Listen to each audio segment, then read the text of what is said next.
On today's show, 나? 엉클 패스터? this is K-Rockcast, the podcast where music and perspectives collide. I'm Anne, a music lover who's the ultimate fan. And I'm Kelly, a professional musician. Join us as we dive into the world of the Rose and other Korean and Asian rock bands. Sometimes we'll agree, sometimes we'll wildly disagree, but what's guaranteed is a passionate, hilarious, and unfiltered conversation about the music that unites us and the bands that inspire us.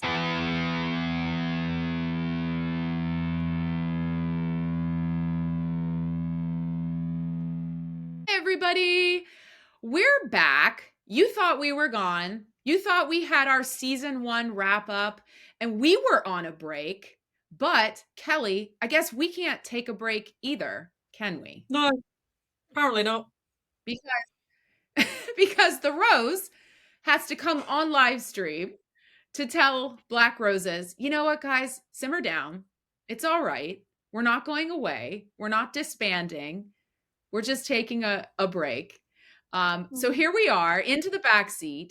I laugh at this title. I came up with this title, viewers and listeners, because here we had on this live 3 grown-ass men huddled in the cold in Korea in the backseat of Dojun's car to do this live stream. So while the 3 members of the Rose were in the backseat of this car on this live stream, we find out the Rose itself is not taking a backseat.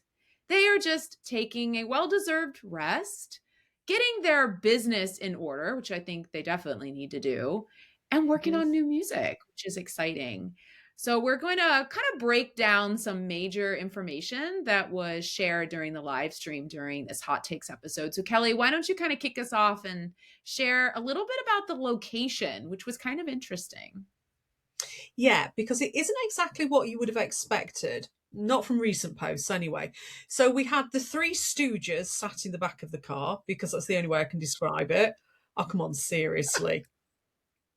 It's either that or it's Huey, Dewey and Louie, isn't it? And I'll let you decide which one's which. I think I like Huey, Dewey and Louie.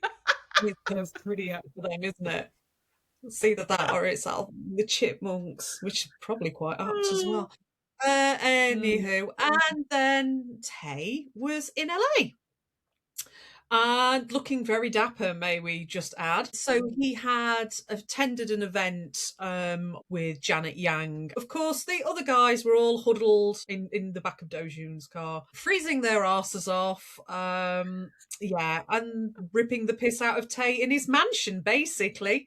Obviously not his mansion. I think we can probably gather it was possibly Janet's mansion, but that's a different thing. There was quite a few issues to start with regarding connecting, because as we are very, very aware that I know we like to say that the app isn't apping, but the actual issue is it might be with the users, shall we say that? So between the 4 of them, they managed to cobble together a connection to go live. Eventually we got there. They were on for 45 minutes, of which 15 minutes was sharing all the information regarding questions that had come in about various misunderstandings, shall we put it that way. And the rest was just a hang and a lot of dribble, basically. Yeah, I appreciated that, you know, they spent the time right away. They kind of started off with addressing all the concerns. And so, you know, like that was kind of their main reason to come on. And then they had some exciting updates we'll talk about with the film release. But then I just really appreciated that they didn't just leave. You know, they spent like 30 minutes and 3 of the guys were freezing in that car. Yeah, it was seeing them huddled in that car was just hysterical to me for some reason. And then just Tay like solo in the mansion. I don't know why, it was just like the funniest thing. I think the funniest thing was it was so obvious that Dojun was sat on the hump that you get in the middle. Yeah. He was like higher than everybody else, and he just looked like that little kid squeezed in the back between 2 adults going, I'm really uncomfortable here. Yeah, that was actually quite I know, it was hilarious. So I'm so curious, Kelly, because they're in Korea but they weren't at the Windfall office because we know the Windfall office has good internet. So I was so curious, like, where were they? What were Yeah, they doing? I don't know. I don't They know. could have been up to anything.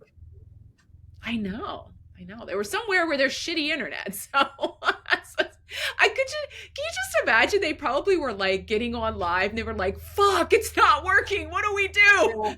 Like, go to your car. Yeah, there is that. I mean, one of the things is, I mean, if they are working on new music and they were in a studio, I can honestly say some studios have the worst reception in the world. You literally have to be wired in. There's no such thing as Wi-Fi. So it could have been that. I mean, it literally might have just been insulation in the place, and it was just like, do you know what? Let's just go and sit in the back of the car and yeah, and freeze our asses Yeah, off. that's very true. That's very true. Well, we'll talk about what they said about their new music in a moment, but let's start with them addressing some of the concerns. So, the first concern they talked about was the closing of the Rosarium. And Kelly, we had a whole hot takes episode into the break. So, if you guys haven't watched that episode, definitely check that out for our reactions when we learned that the Rosarium was closing. And obviously, that really set off just a panic, a sadness, a mourning from fans, I think and just a lot of confusion. I think my description of it was like a fucking fox in a hen house was the only way I described it. I've never known such mass hysteria.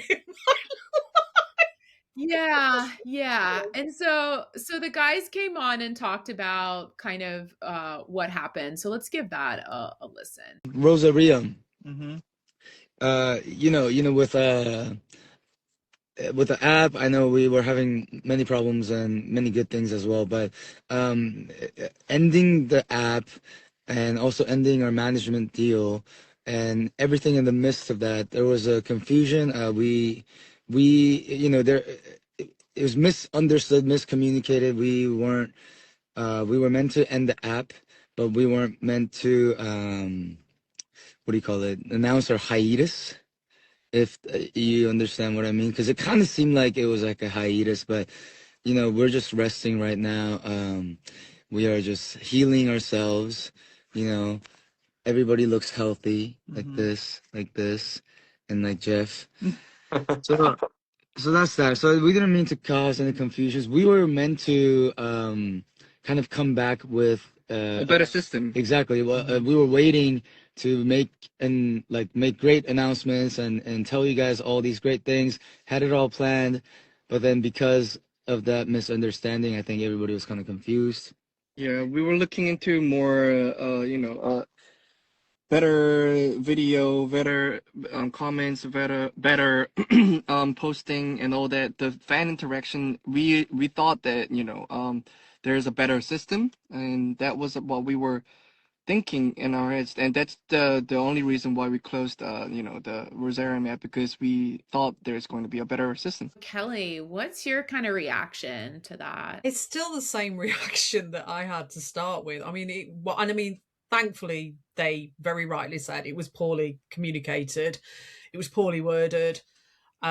It actually caused an issue when it shouldn't have been an issue. Come on, though. We will freely admit, and we've said this many a time, they're very good at creating their own issues. They're very, very good at this. We had speculated before that at some point that app had got to be replaced. It had got to be updated. It wasn't fit for purpose, which is a shame. But when you're paying for a glorified message board, yeah, I mean, I can understand it.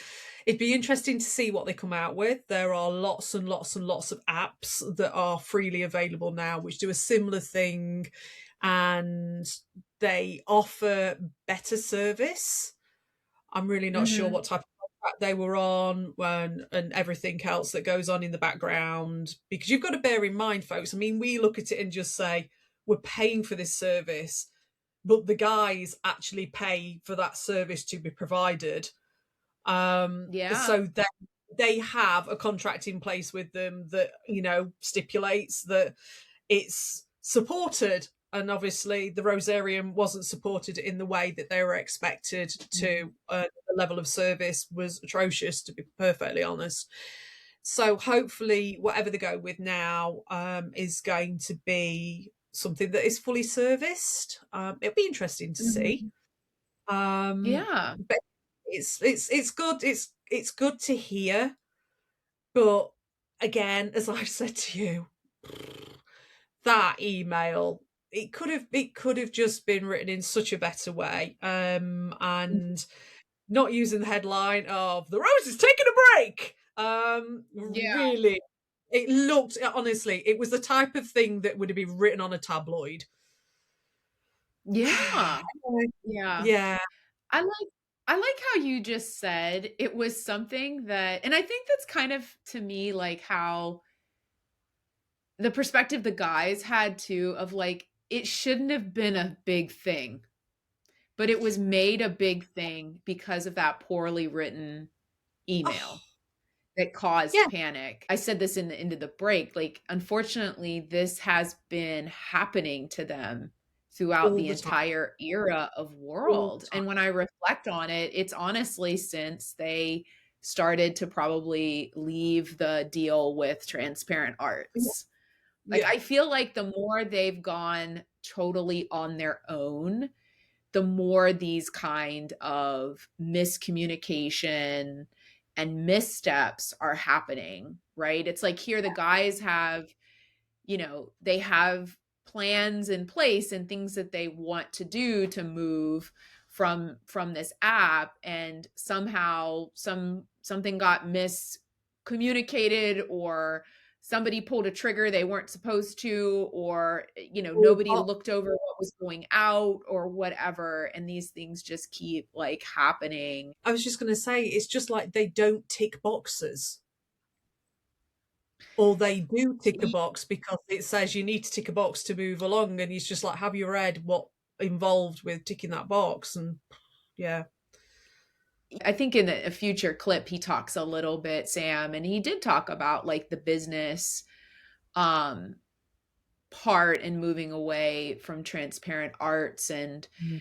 um yeah, I think right now I've just been reflecting on this a lot. I think since the Rosarium closed, and I feel like they are in, I'm going to call survival mode. Yeah, I feel like they are operating seriously in survival mode where, like you said, they're just kind of trying to make it through to the next day in a way. Um, and I do hope that this time where they're getting their business in order, they're figuring out where they're going, and you know what their music is going to look like, what is their future management and business deals going to look like. I hope they can move out of this survival mode and kind of get back to where they were before, when I felt like things, he used words like, you know things are in transition, things yes, are in flux.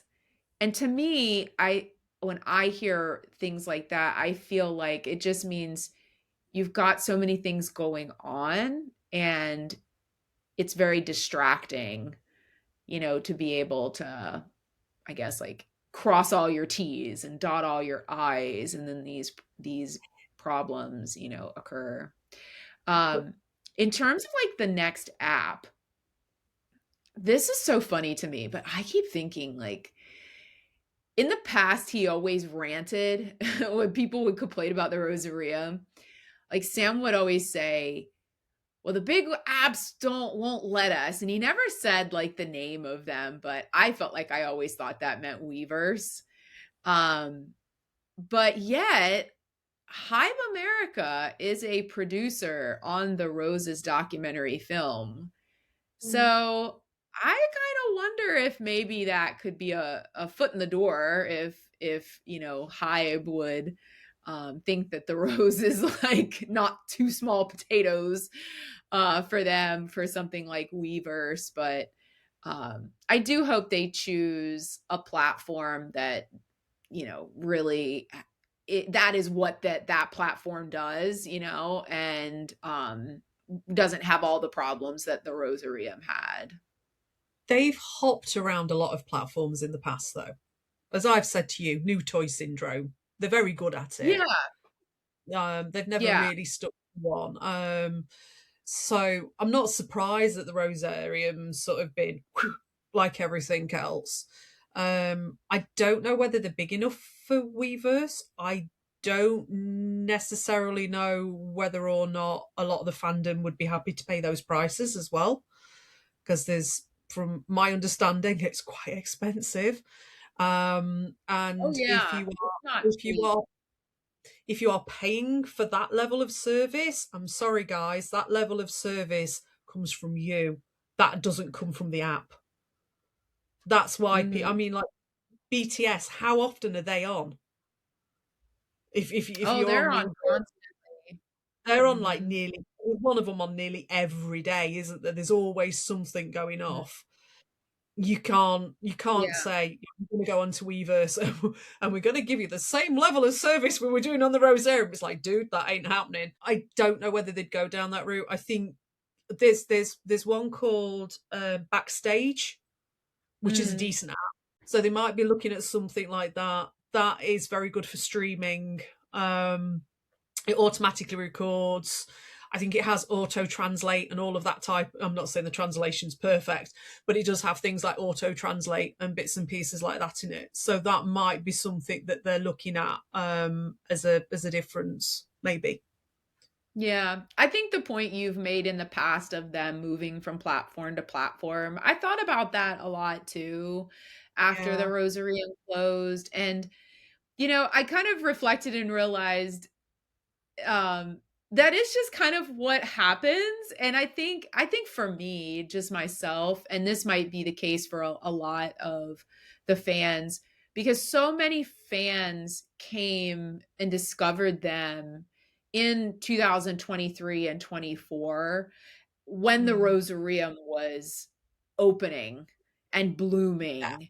And so if that's kind of all you knew, like for me, like that's all I knew. And then I yeah, made such a community with the other fans through that. I think my initial sadness came from that like aspect of it, where yeah, in taking a step back, I've realized like, oh, like, this isn't new for them. Like they've moved from V Live, they used to go on. And Sam even said it. He's like, we used to actually come on live a lot. Like they were on yeah, V Live constantly back in the day when yeah, V Live was a thing. Then they had Discord when they came back in 2022, and they've done like Twitter Space. Do you remember like Twitter Space was a thing? And so they have kind of moved from thing to thing. Sam had his Twitch era, where he was streaming on Twitch, yeah. and things like that. So them moving off of Rosarium, it isn't out of character for them. No, It no. isn't like something that's like, oh my God, now what are they doing? And I think that was the perception of some fans too, is it's like, oh, this is closing, so what does that mean for them, as a band? and Yeah. and And yeah. for me, I kind of joined just at the death of Discord. I mean, obviously Mm, Discord is still going, but I kind of joined around about that time. So then the mhm, Rosarium app came in, and I was like, it's an app. Do I really bother? And it wasn't really until it was like, oh, actually, we're going to do pre-sale through this, and I thought, well, actually, I better sign up for it. mhm. Um, but yeah, it is. It was such a. I think the upset comes with the death of the Rosarium is because it was such a nice community. Yeah, I think I that is agree. actually what it is. It was such a nice community for the mass majority of people, and people felt Mhm, safe on there. Because I hate to say it, it was a closed app. And there's a huge yeah. difference between a closed app like the Rosarium and apps like Discord, because anybody can go on Mhm, Discord, anybody can join. And then you've also got the same with Weverse as well. As long as you pay, anybody can join and pretend to be anybody they want to be. They're much more open platforms. And I think that was possibly the nice thing about the Rosarium, because it was a safe space.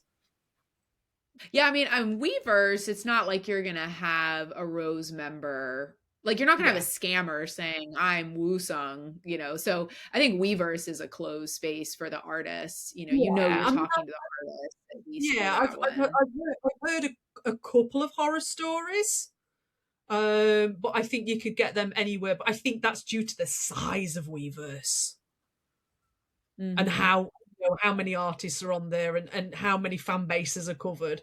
So I think that's probably Mm. more to do with that. But in its initial phase, Weverse would have been a closed app as well. Mhm. So I think the other thing that caused this happened like right after the Rosarium closing announcement, that caused panic among fans where they thought the Rose was breaking up. They thought Woo-sung was leaving the Rose. On December 8th, um, Woo-sung posted pictures on Instagram from an event that he attended, Variety Hitmakers event in Los Angeles. And this was interesting. So through this post, he introduced Alex Kotra Viwat as his quote, new business partner slash manager. And then he said in his post, can't wait to share what's next. Kind of immediately following this post, he unfollowed the individual members of the Rose, their individual Instagram accounts. He kept following the Rose band account, but he unfollowed the individual members. So this again set off like this panic, Kelly. It was like, oh, well, this is evidence. He's got this new business partner and manager, and now he's unfollowed the members. So the band is breaking up and he is leaving the Rose.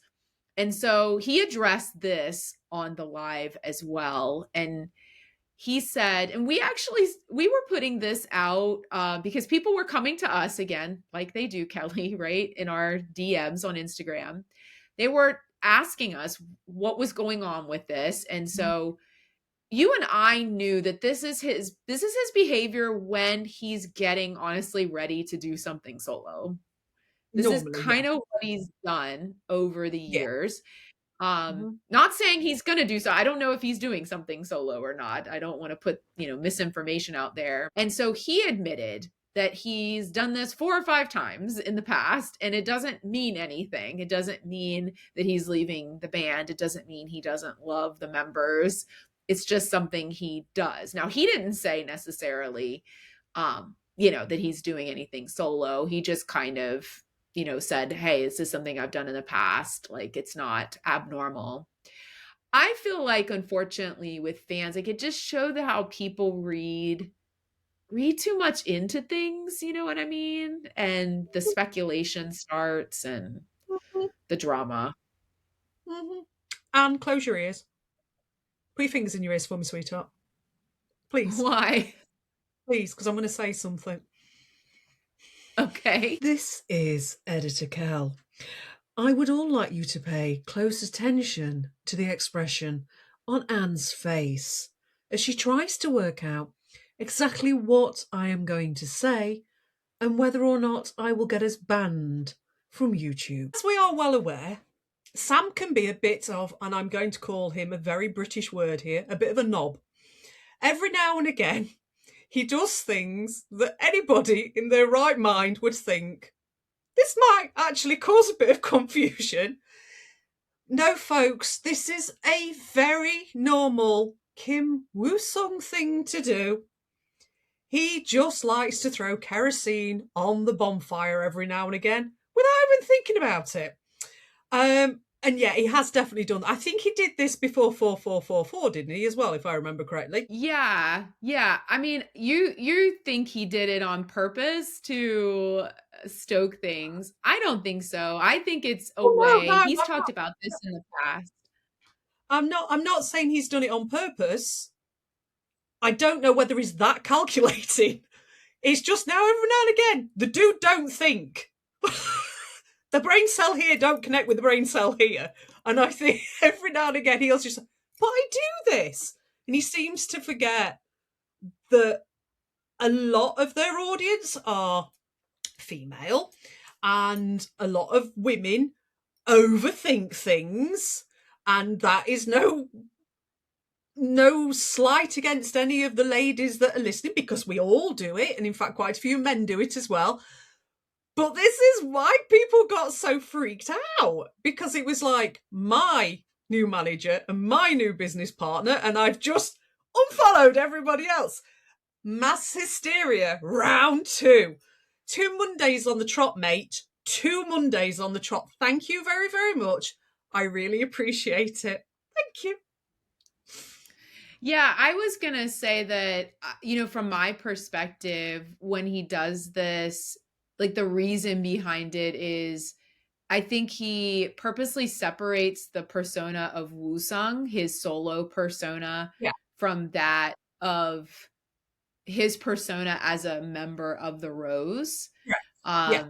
He's talked about kind of that separation in his mind of the persona of Woo-sung.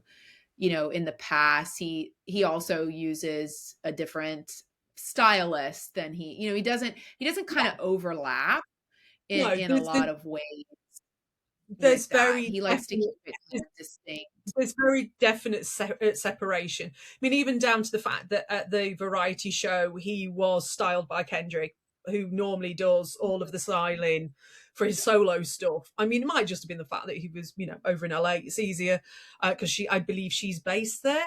But yeah, you are right. There's very definitely this segregation of mental duty between the two personas and egos. So yeah, you are right, and I think that is what it is. Whether or not he is building up to do solo work, but you know what he's like. Occasionally, I was half expecting it. Oh, by the way, I'm dropping a solo album. I know, you never know with him, and that tends to be his modus operandi as well. So they tend to do, they'll do an album, they'll do a tour, he'll have like 2 months break, and then I'll go, I'm bored, I've done an album, and then he'll do a solo, and then we're back round in this circle again. Not saying that that's happening this time, but I wouldn't be surprised, because obviously he's unfollowed everybody, including the dog. Yeah, I mean, he laughed about that. He's like, I unfollowed my dog's account. It doesn't mean that I don't love my dog. Yeah. I was interested in Alex Kotra V. Watt. That really kind of interested me. I did some research into him, and he is really focused as a professional in marketing, and and he's got subsidiaries of businesses. We even saw kind of immediately after that a dairy-free ice cream brand that had Woo-sung, eating the ice cream. And so maybe there's something coming out with a partnership, there. And so I thought I think this is a positive personally. Like, I think this is positive. I think I have been kind of saying that what I feel like the Rose need to do is need to be more strategic. I think they need to kind of take this step back and think about their business strategy going forward. And I feel like someone like Alex Kotra V. Watt, like, I feel like the experience he's bringing, I feel like this is probably only a positive thing, for maybe Woo-sung at first, like maybe that's where it's going to start. But I wouldn't be surprised if this kind of cascades over to the Rose, as a band. I have a slight, I have a slight feeling what this could be. So obviously, I think he will be working with him as a manager and a business partner, because that's the main term, business partner. And I think it might be a little bit of a mentor thing as well, because I think Sammy, he has said he wants to go into management eventually. There are plenty of bands out there who manage themselves. There is nothing to stop him managing the Rose with support from a decent team and somebody who would be a mentor like Alex. So I've seen this happen before. There is a chance this could be what it is. But yeah, it'd be interesting to see where it goes. Yeah, I definitely think so. So, fans, rest assured, the Rose isn't breaking up. They're not going on hiatus. Sammy is not leaving the Rose just to do whatever he would do as a solo person. They are just simply resting. So, but they had some great news as well of the announcement of the documentary coming to theaters. So, Kelly, why don't you kind of highlight what they shared about what's coming next for fans? So I'm going to start it off before the Spoiler King opened his trap. So let's go with that, shall we? So it was mentioned that the documentary would be coming out very, very soon and that people would be able to see it. Now, Dojuni, God bless his cotton socks, was like, it's playing in Korea. It's like, dude, don't say that. It's playing worldwide. We know it's playing worldwide. Do not upset people. Do not cause another incident. Sammy's already done 2. Can you not join this? For God's sake, I am sick of being woken up at 3 o'clock in the morning with my phone attempting to commit suicide across the room. Anyway, they decided that they were going to talk through all of the items relating to the documentary and the fact that this wasn't a concert documentary that you get through a lot of artists. This was more akin with the story. This was the 8 years. This was from founding all the way through to the end of Coachella. And it was pointed out rather pointedly that if people had actually seen the documentary, they'd understand why things were the way they were. There is some truth in that, to be perfectly honest. And then, of course, the foot came out and it was very quickly placed in the mouth, wasn't it? And Sammy decided to share very quickly that the documentary would be out in February. So we will get a release in February at some point, and obviously there'll be an announcement coming out regarding where it will be shown, etc. Do you know what, before you go on, do you know what I immediately thought of, though? Go on, then. The last time Sammy promised us something was released in February. Do you remember? He shouldn't mention February, should he? Really shouldn't mention February. It's a bad month for him. Step away from February, leave it alone yourself. If you guys are newer and you don't know what I'm referring to, on the 7th anniversary live stream that the Rose did in August of 2024, Sammy said, we're going to have an album coming out in February. And Dojun did the same. I swear to God, it's the Dojun. Like, really? The cringe. It's the cringe. You can just see it just rolls up his spine as he cringes into it. It's like, no, dude, no, don't say it. Don't say it. And then, in case you don't realize, listeners and viewers, the Rose proceeded to not release an album in February of 25, but actually May 30th of 25, which is the world. We got there eventually. So what I will say, as an educated guess, that this will be coming to cinemas at the end of winter / the beginning of spring. 2026. Sometime in that ballpark. Oh, Jesus. Manage your expectations now, fans. Yeah, just brace yourself. Don't get too excited. So, one of the really lovely things was obviously they shared about how great the team were behind this, and we can attest to this. We've had the pleasure of talking to a lot of the team members behind this, a lot of the people who worked so closely with them and created it. They're amazing. Just a shout out to literally all of the team. Shout out to Diane and Eugene. You are both amazing. You know how much we love you. But also a shout out to Tammy Chu as well, who was the archive producer for this. Now, if Dojuni turns up and goes, here are 2, wait for it, terabytes of footage. Terabytes Of footage. I mean, it's like, seriously. It sounds like something from the Pentagon. It's like terabytes. It's like, Her what job is is my doing? dream job. Tammy Chu got to watch all this never before seen content in order to pick the best clips or whatever fit with what they wanted to convey through the film. That's like my Now, dream job. I know you're saying that, but can you imagine how much dross was in that as well? What does I that mean, mean? I don't know that word. dross. What is that? How shall I put it politely? Subpar footage. Oh, I will watch anything. I don't care. Subpar footage. We'll put it that way. But yeah, it's scary to think there was that much footage to go through, and then the stuff that they'd actually recorded as well. So well done, Tammy. You are amazing. We adore you. And you can tell that the guys are so proud of this film. Now, the heartbreaking thing is, you will probably all be aware now, it was entered along with Trauma into the category for Best Documentary, and Trauma was entered into the category for Best Original Song for the film. Neither got through. They weren't shortlisted, which is heartbreaking. It would have been lovely to have seen both of those go through.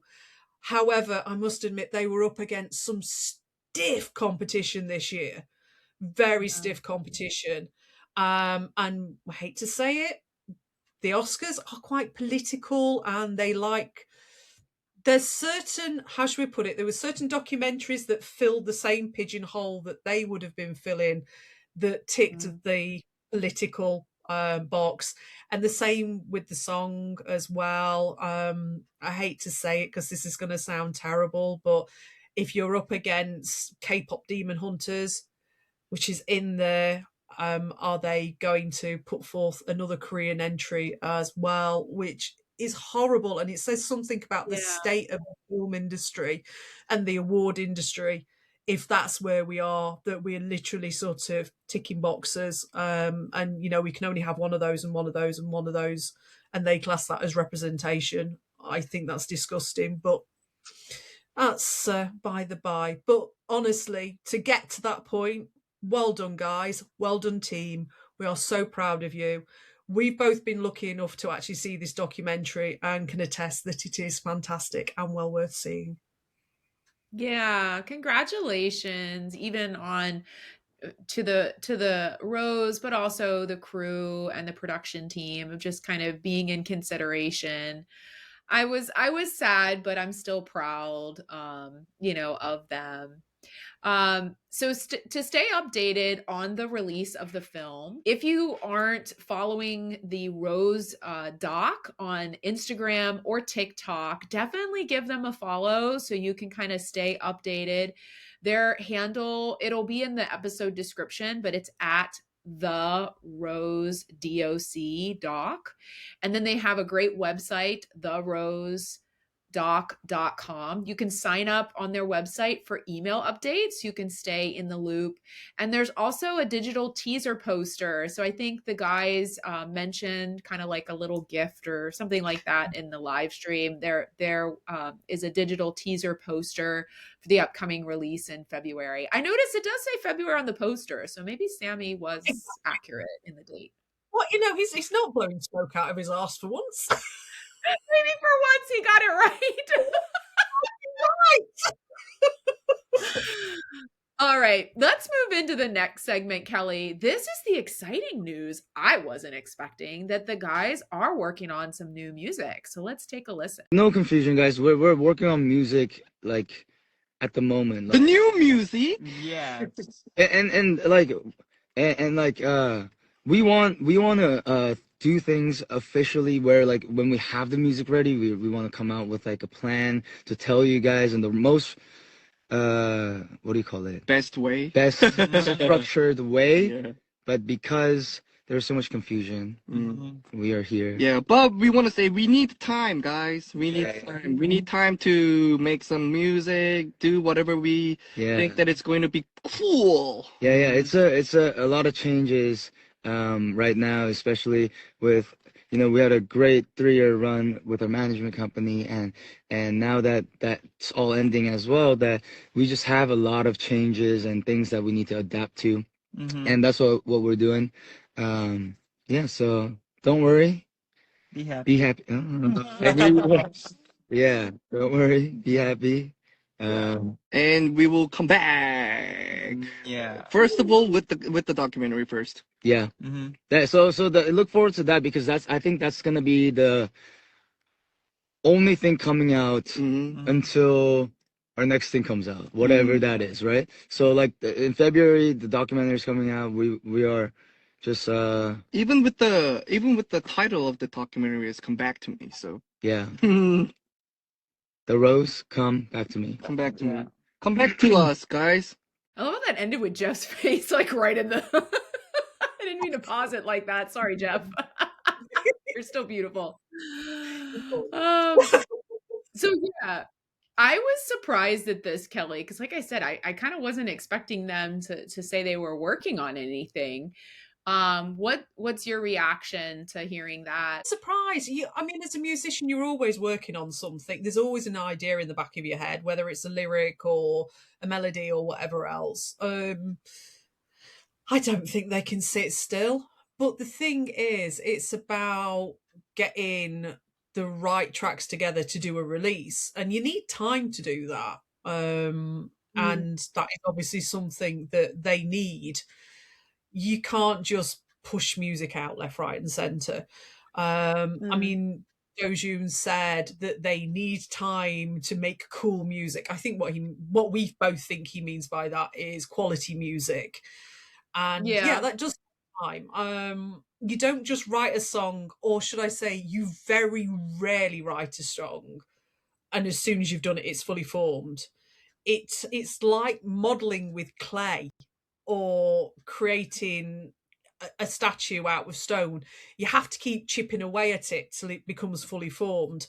And that takes time. Even if you work on it 24/7, it still takes time. And then it's got to go through all the other processes that are involved with it, that we've talked about before. But yeah, I think it's interesting. I'm interested to know kind of what direction they're going with this one. Me too. Yeah. Yeah, I really reflected on the way he said, like, we need time.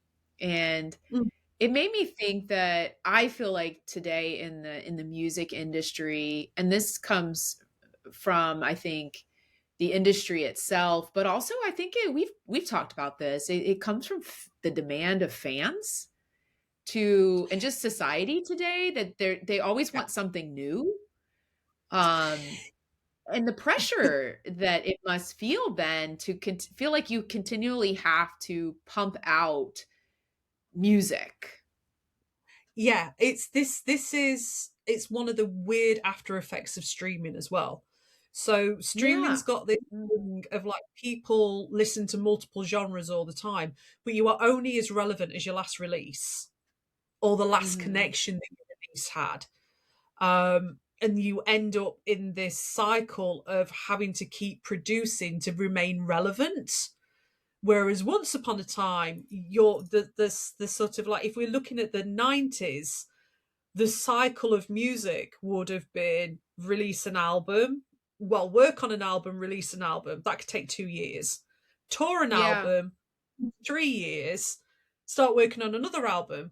So what used to be on average a 5-year, 4 or 5 year period is now reduced down to like an 18-month period. And I mean, I've been talking to our producer for my band, and we were told pretty much outright to avoid doing an album. It was like, if you want to remain relevant, you've got to do what they refer to as the waterfall approach, which is you just literally keep dropping music all the time. And that's done by doing singles and EPs. So you'll see it a lot more now, whereas artists don't release long form albums anymore. They just release this continual sort of buzz of single after single after single. And it's kind of heartbreaking because there's something very beautiful about a long form album. But people don't listen no, but people don't listen to albums anymore. It's very rare that you'll sort of put an album on and listen. I mean, I do, because that's just me. But unless you're listening on vinyl or even on a CD, as stupid as it sounds, generally speaking, you'll pick your favorites and they're the ones that you'll listen to, or you'll skip things. You don't necessarily listen to the journey of an album anymore. And this is where it's coming from. So what do? Do you create like an album's worth and then drop it all as singles and then stick it together as an album at the end? Or do you just release small EPs all the time? I know artists, and what they do is they release singles, and actually what the single is there's 2 or 3 tracks on the singles, and they'll release a video for all 3 bits. So they're creating like, it's an EP, but it's like a mini EP. But they just don't call it that. So it keeps them relevant, because they can release it as one and then drop feed the videos and bits and pieces like that. And this is one of the issues. And then it's this expectation that it's quick, and it's the TikTok generation. I think that's the thing. Yeah. Everybody wants a 30-second clip of music, and it's got to hit you between your eyes immediately. Once upon a time, I can't remember what the timing was. It was something like you needed a minute. If you didn't grasp, that was it. I think sort of like, so it's like 70s and 80s. They always said that your hook had to come in at about 45 to 50 seconds.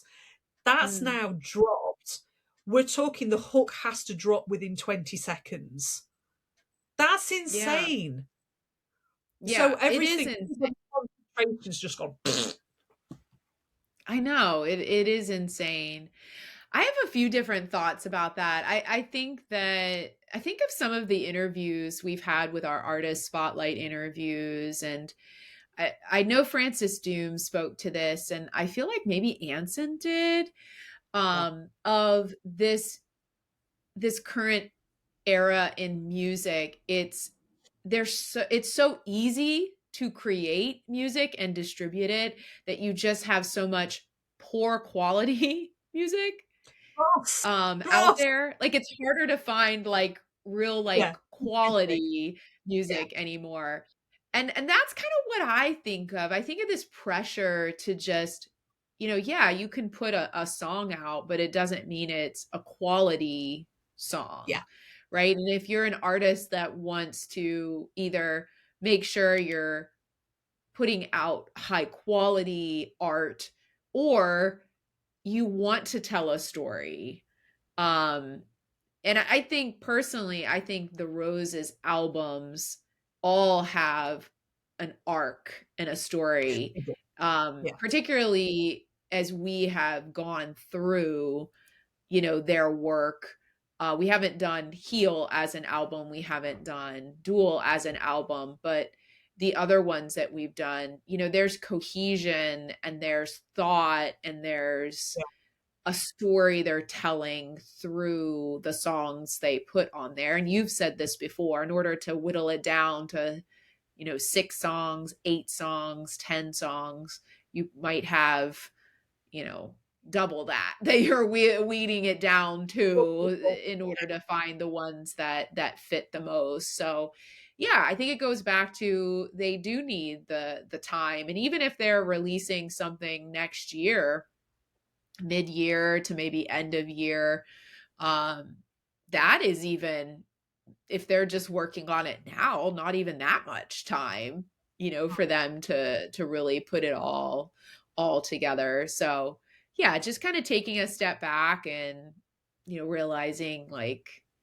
it's normal for them to take this break and need kind of a step back to just like work on their music. I'm also just so interested, like you, like, where are they going to go with their sound? I think also, if they want to push themselves, which I have said before in this podcast, I want them to push themselves outside their comfort zone. I want them to kind of move into maybe other types of sounds.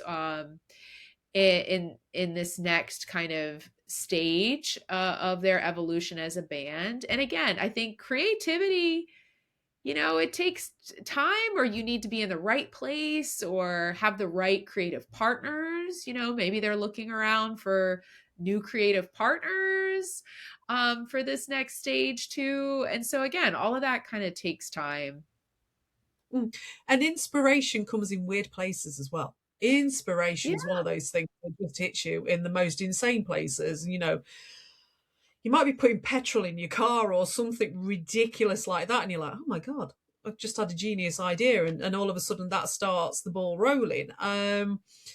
It's very easy to have changes of direction as well. I mean, I've done that when we started working on something and it was like, actually, no, let's go this way. So it's very easy to do that.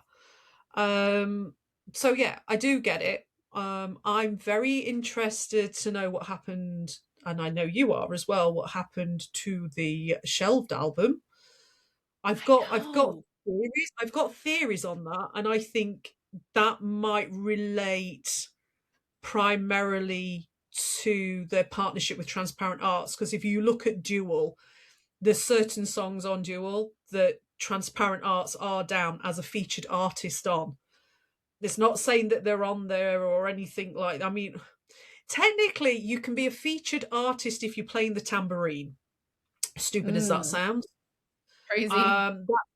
Yeah, I mean, Youngblood is renowned for this. He'll literally just invite anybody down to the studio, and it's just grab a triangle or a tambourine, and when you're on the album. Apparently, he's calmed that down a little bit, but he used to be notorious for it once upon a time. And but that again, if they've come out of their actual management deal with Transparent Arts, they're not going to want that tie to them, because that will tie them in for a long time as well following that. So that might be why the album was shelved. And there's also the fact of all the songwriters in there and how those songwriters were approached, and whether or not they want that sound, etc. Or it might literally have just been a case of just a pivot of thought and gone, actually, do you know what? I don't like this concept we're going down. Let's go down somewhere else. And they may revisit it. But I kind of got a feeling it might be to do with the management move away from Transparent Arts and how that relates as well. I could see that. Well, we'll see. We'll see what happens next year. We'll see what they come out with new music. All right, the next kind of big update, this occurred actually through just when they were casually talking, because a fan asked Sammy in the chat how his voice was, and he gave a pretty candid update. So let's listen to that right now. Oh, can you tell us about your voice surgery? So yeah, I never said I'm gonna get it right now. Like I need to get it because like I said, there's like here's the vocal cords. I'm gonna explain it one time in front of 7,000 people. So Okay. vocal cords make sounds when they touch and when they vibrate and like when they meet. But what it is like, there's different types of vocal like warts and like polyp or they call it. So you get something here because it's been doing all that too much, but in the worst ways.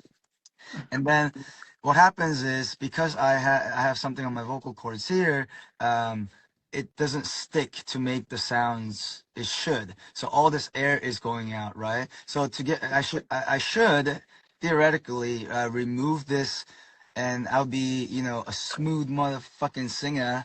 But the thing is, after you cut it out, it's like a surgery, right? Like laser. So like it's just like cutting your finger out here and then like having new skin grow.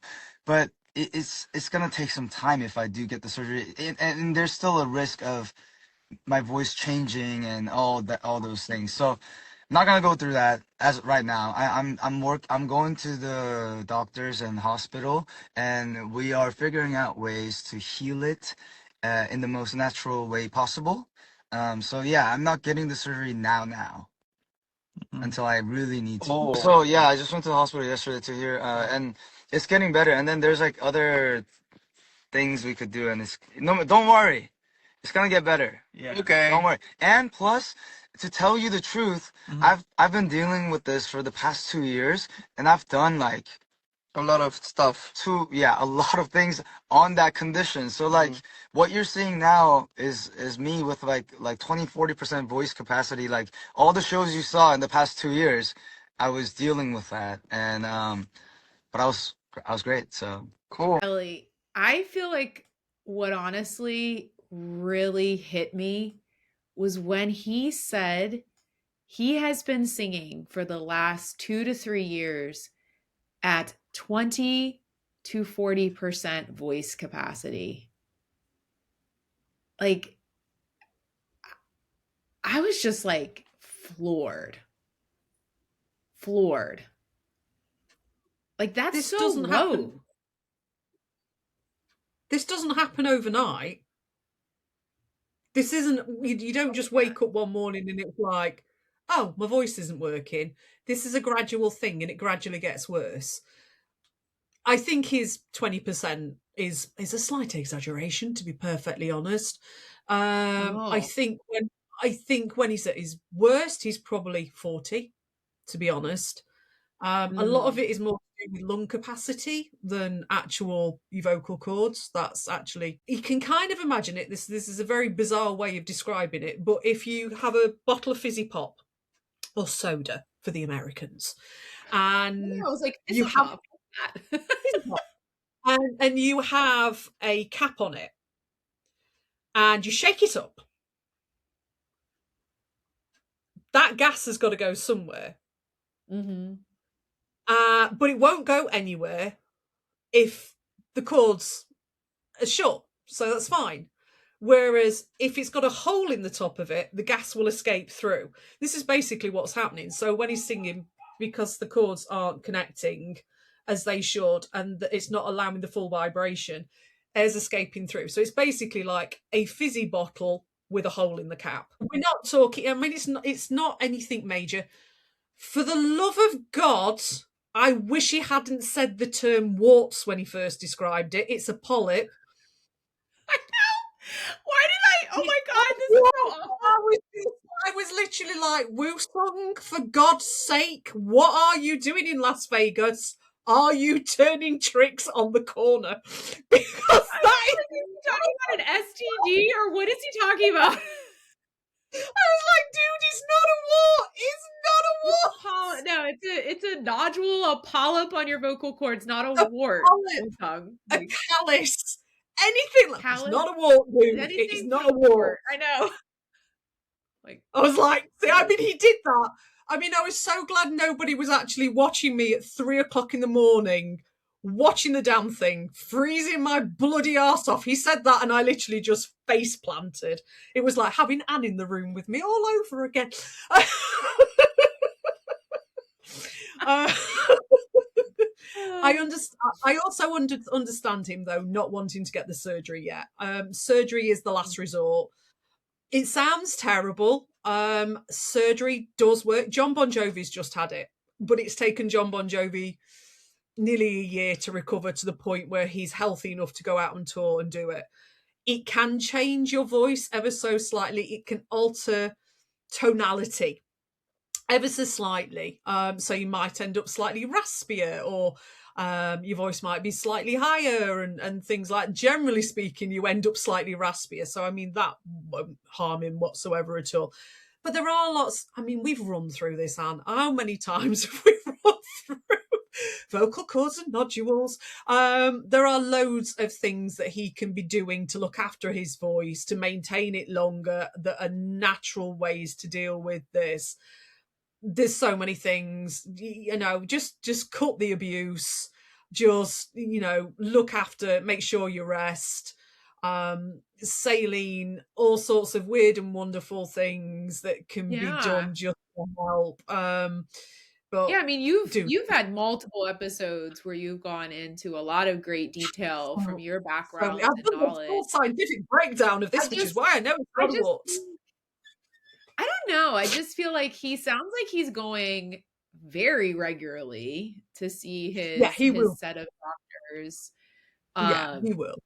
That I mean, I hope that he really is going to follow, their guidance and Yeah.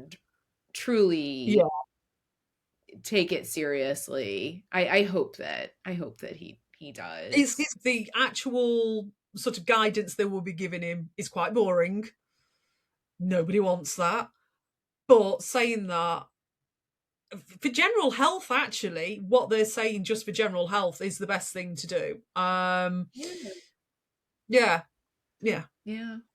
Well, we'll see. It was nice for him to give an update. I know it's something that a lot of fans have kind of been wondering about. Yeah. All right, as we wrap up today, in true The Rose fashion, there were some funny moments. So Kelly, I think everybody, there were a lot of people put this reel out of this moment. Break down the what I'm calling Prince Jeff. Let's get it right. It's Prince Jeffrey. It wouldn't be Prince Jeff. It'd be Prince Jeffrey. Poor sausage got a roasting for looking absolutely adorable. That's not odd. They were only jealous because he looked Oh my truly, God. truly handsome. He looked like a K-drama star. Like he walked off the set of a He did. K-drama when he got on that live. I was like, hello.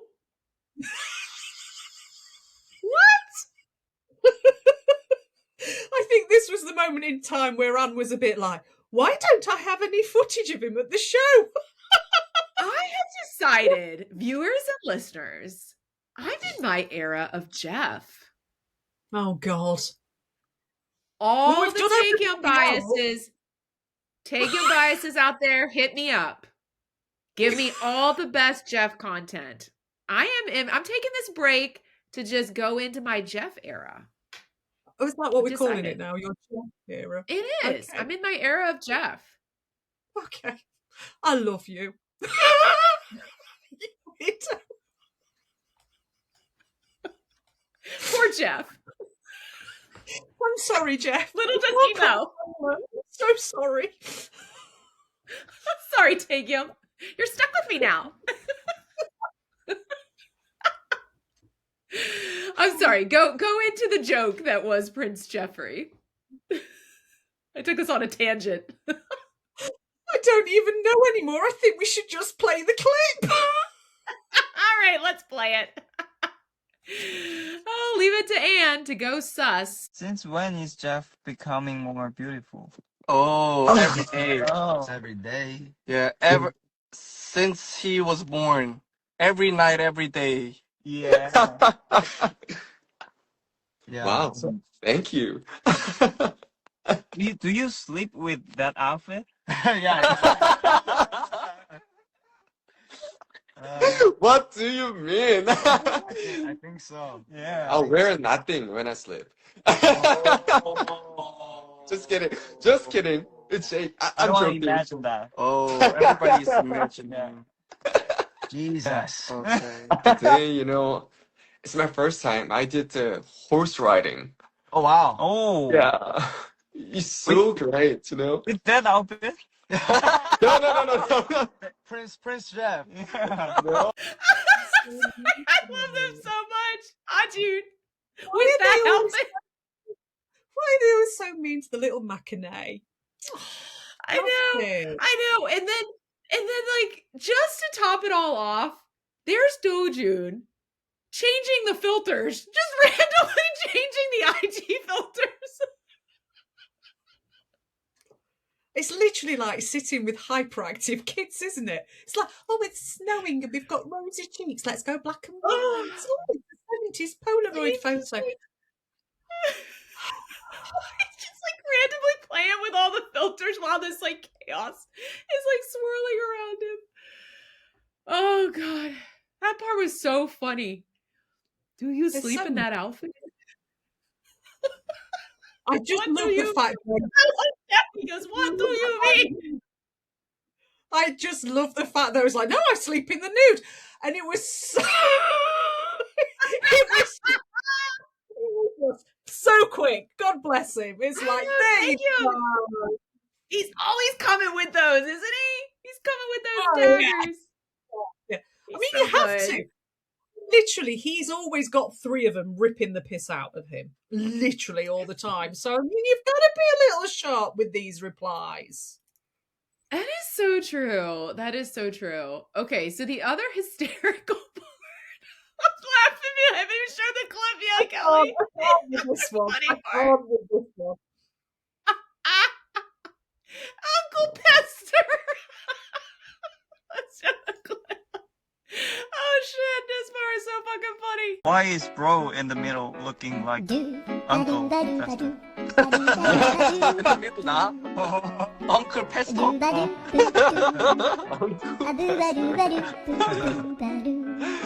asked who put that in the chat? But holy shit, that was the funniest thing I'd ever heard.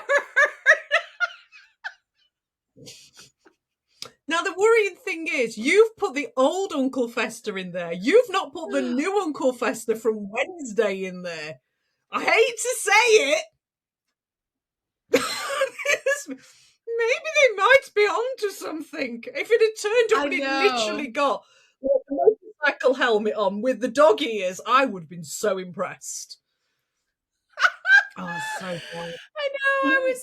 I was looking for so many different versions of Uncle Fester to find like what I thought was like him, because it was he's there like hunched down in the gray with the thing. And he goes, Uncle Pester. Hey, you know I love the Addams Family. Uncle Fester was always one of the best. But the crowning moment of this was not the fact that it was Uncle Fester. It was the rather lovely pronunciation of Uncle Fester by Dojuni, which was in fact Uncle Pester. I know, I think that's what made it even funnier. Uncle Pester. Oh shit. Oh man. That was great. So many levels, so many levels. I just felt, as we wrap up then, Kelly, I really appreciated one that they came on and that, like I said, kind of at the top, it wasn't just, okay, we're going to clear the air. We're going to make the announcement and bye, see ya. You know, they stayed on and it felt like a Rose Live with just fun and laughter and little chaos. And yeah, I really enjoyed that. All right. Well, I have a nice little clip of Sammy at the end. You know what? In all seriousness, like honestly, don't worry, guys, and thank you for worrying. Actually, Yeah, thank you. thank you that you guys care, and thank you that you guys always are curious. You know, and we should do a better job at communicating, and we are trying to figure that out as well. You know, like I said, so much going on, so much endings and new beginnings. So yeah, we will do that better for everybody. And but yeah, thank you for wanting to know. Well, that wraps up our Into the Backseat, Kelly. Excited to see what the Rose has in store next. And I think we promise this is the last episode of 2025 for K-Rock I Cast. bloody well hope so. Dudes, I want a break. Yeah, we want a break too, dudes. So simmer down. Just go hang out. Go hang out. Chill. Do whatever you need to do. Just 2 minutes of peace and quiet, please. I need to do my Christmas shopping now. I know, right? All right. Thanks, everybody. Please rate our podcast. Tell us in the comments what you thought of the Roses live stream. Again, we always love to hear your feedback. Follow us across social media, Instagram, TikTok, X, and YouTube. We are at KROK_cast all across the board. Click here to subscribe. Email us at krock.cast@gmail.com. Check out our website, www.krockcast.com, and join us on Patreon. We have a wonderful community on Patreon. So many new members. Welcome to everyone who's joined us over the last month or so. We're so happy to have you. So hopefully we'll see you on Patreon, and we'll see you in the new year. Thanks, everybody. Bye-bye. Bye. All right, this is Matt from 18 Fevers, and you are listening and watching K Rock Cast. Hey, check out their podcast, and K Rock recommends for my music and other great independent artists. Now, Christmas with the Traffic. Oh my